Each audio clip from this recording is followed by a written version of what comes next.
Point Bhubharati మీకు తెలుసు. మొట్టమొదట పైలట్ ప్రాజెక్ట్ కింద 4 మండలాలు తీసుకున్నాం. నారాయణపేట జిల్లాలో మద్దూరు, ఖమ్మం జిల్లాలో నెలకొండపల్లి, కామారెడ్డి జిల్లాలో లింగంపేట, ములుగు జిల్లాలో వెంకటాపూర్. ఆ 4 మండలాలు మనం సక్సెస్ఫుల్ గా అప్లికేషన్ తీసుకోవడం, ప్రజల దగ్గరికి వెళ్ళడం, ప్రజల్ని అప్రమత్తం చేయడం, ప్రజలకు ఒక అవగాహన కల్పించడం చేసినాం. తర్వాత మనం రెండో విడతగా మనం దాదాపుగా ప్రతి జిల్లాలో ఒక మండలం తీసుకున్నాం. ఇప్పుడు మిగతా మండలాలలో కూడా భూభారతి, ఈ భూభారతి అనేది ధరణి అనేది ఒక భూతం లాగా రైతులకు ప్రజలకు తీవ్రమైన నష్టం కలిగించింది. ఈరోజు మొత్తం రెవెన్యూ చట్టాలనే కాకుండా మనం యాప్ను కూడా సరిదిద్దుకొని సరళతరం చేసి ప్రజలకు అందుబాటులో తీసుకోకపోతున్నాం.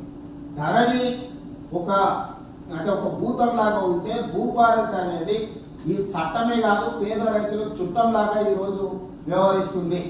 కాబట్టి ఈరోజు మీరు దీన్ని ఇంత బాగా మనం చట్టం చేసుకున్న యాప్ రిఫార్మ్స్ తీసుకొచ్చినా రైతులకు అవగాహన కల్పించకపోతే, లబ్ధిదారులకు అవగాహన కల్పించకపోతే మనం దెబ్బతింటాం. భూభారతి అవగాహన సదస్సులు పెట్టుకోవడమే కాకుండా రెవెన్యూ సదస్సులను గ్రామాలలో మీరు నిర్వహించడమే కాకుండా ప్రజలకు అవగాహన కల్పించి మీరు డెడికేటెడ్ ఆఫీసర్లను అంతకుముందు ప్రజాపాలన కింద కూడా మండలాన్ని 2 యూనిట్లుగా చేసి అధికారులకు బాధ్యత ఇచ్చిన ఎంఆర్ఓలకు, ఎంపీడీఓలకు ఈ రకంగా ఇప్పుడు కూడా ప్రజల దగ్గరికి భూభారతి చట్టాన్ని మనం చేరవేయాలి.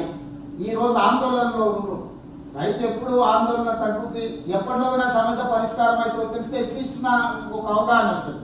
అది అవుతుందో అవ్వదో, ఎప్పుడు అవుతుందో ఎట్లా అవుతుందో తెలియకుంటుంటే గందరగోళంలో ఉండే ఆందోళన చెందుతున్నారు. అట్లాంటి సమస్యలకు పరిష్కారం భూభారతి చట్టంలో వచ్చింది. అందుకే రెవెన్యూ మంత్రి గారు చెప్పినట్టు జూన్ 3 తారీఖు నుంచి జూన్ 20 తారీఖు వరకు 3వ దశ రెవెన్యూ సదస్సులను మనం తీసుకోవాలి. దీన్ని పర్ఫెక్ట్ గా యాక్షన్ ప్లాన్ చేసుకోండి. నేను ఉమ్మడి 10 జిల్లాల మా ఇన్ఛార్జ్ మంత్రులకు ఇమ్మీడియట్ గా దీని యాక్షన్ ప్లాన్ కలెక్టర్